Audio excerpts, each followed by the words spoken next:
Imagine just for a moment being a prison officer and you threw away your career because you decided to get into a relationship with an offender, an inmate. Now what is it with prison officers seeking comfort and solace with criminals that are locked up, serving a jail sentence?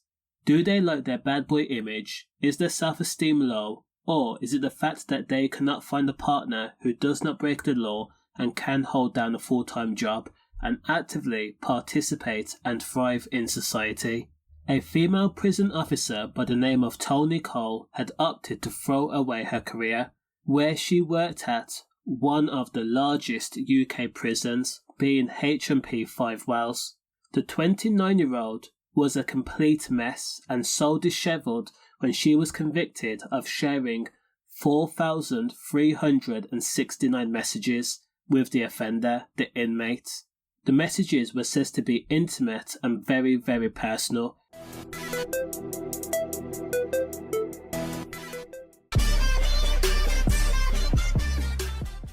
She also took pictures of herself too and sent them to the inmate because she had developed feelings for him. Despite the fact that HMP 5 Wells has been under a lot of scrutiny in the press and has been in special measures, prison officer Toni Coles did not care. Her urges were more important than anything else. Now, along with sending over 4,000 messages to a criminal and imprisoned lover, Toni had also called him at least 18 times via video calls and had also engaged and partaken in intimate contact with the offender. Now, Toni Cole either had lacked self-esteem or self-worth, or she was just so infatuated with criminals. Criminals whose freedoms were taken away from them for good causes were just a tick box. It was something that Toni seemed to look for, because what else would possess someone to start a relationship with a prison inmate that is often on 23-hour lockdown, has to share a cell with another man, smell their poop and goodness knows what else, and is often subjected to cell searches? Now, Toni was so disillusioned by her own behaviour that the court heard the 29-year-old would often go searching for her prisoner lover, sit on the inmate's lap where they would share kisses, and even on occasions pick up her phone or run to his cell and tell him that cell searches were going to be conducted later on. So make sure that you hide all the contraband, meaning the mobile phone and other items. You can let your imagination tell you what else he could have had. Now, police say the illicit relationship took place between December 9th of 2022 and January 25th of 2023. When Toni was arrested, it was said that she had broken down in a flood of tears and very, very quickly accepted that her actions were not up to merit with her role as a serving prison officer for the Supermax prison. Now, it could be a case that Toni was genuinely remorseful, or she could have used her deposition as a woman in order to try and get some leniency. The 5-month relationship was only uncovered when bosses asked to meet Toni Cole after she had completed an unauthorized overtime shift that she had worked 2 days earlier. So Toni went into the meeting and she was suddenly stopped in her tracks when security wanted to speak to her. Security checked the cameras back to the day the overtime had taken place, and they were dumbfounded and dumbstruck to find that Toni's own colleagues noticed a prisoner had his arms tightly wrapped around Toni Cole in a loving embrace.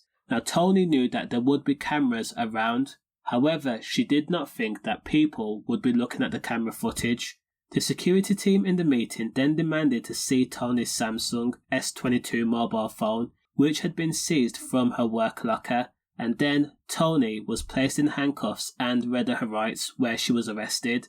Now, it has to be demoralizing to be a prison officer, a serving one at that too, and to be arrested in front of your colleagues, the same people that you had shared coffee breaks with and also probably went out to Christmas dinner with, and to be marched out of that prison and into a waiting police car in front of them speak volumes. Now, police had opened up Toni's Samsung mobile phone, and inside they found the criminal's number called at least 18 times via video calling, and messages sent to the same number 4,369 times. It was said that the two often swapped messages of the lovey-dovey type, saying things like, "I love you," "I can't wait to see you again," and "I miss you," and "I can't wait to be with you." And of course, some of the messages were very, very intimate too. This goes without saying, but the criminal, who cannot be named, had to a certain point used Toni Cole for his own gain. She was nothing more than a tool that had been foolish enough to be caught up in the offender's lies. Now, think about this, plain and simply. If you are in jail and you are surrounded by other inmates, by thousands and thousands of men each day, and then you notice that a female prison officer takes a liking to you, and you're able to manipulate them enough in order to strike up a relationship, then, if you're that prisoner, you are winning. You have access to a woman for roughly 12 hours a day. In an otherwise facility where you are surrounded by men, you're able to be intimate and relieve your stress. Now, I say Toni had been used because she had become so infatuated with the criminal that she had promised to tip him off if prison officers were planning to spin cells. And she did. She kept her word. This meant that Toni did not come to this agreement by herself. She had been asked to further compromise her role as a prison officer, and her misguided affection meant that also she could say to a quote-unquote boyfriend to keep him happy was, nod her head and say yes. Toni Cole pled guilty to misconduct in a public office. When she stood in front of a judge, Toni had listened intensely, as she was ordered to serve 12 months in jail, 1 year. She was also told that she must pay a surcharge of £187 at Northampton Crown Court on February 13th of 2025. Representatives for H&P 5 Wales says that Toni Cole had spent a considerable time with the prisoner, whom cannot be named, where she admitted the two had shared kisses on at least one occasion. Detective Inspector Richard Cornell from the East Midlands Special Operation Unit, who also investigated the case, says that Toni Cole knew what she was doing was totally inappropriate, and that her behaviour was not only putting herself at risk, but also the safety of her colleagues and other inmates, who were told to keep their mouth shut concerning the relationship between prison officer and the offender. The question is a 12-month sentence, a 1-year sentence warranted, or was it lenient, or was it too harsh? Let me know your thoughts in the comments. Last thing I will say is, sometimes you have to use this thing that you develop from a young age, and that would be called common sense. It is so undervalued. And as always, stay safe.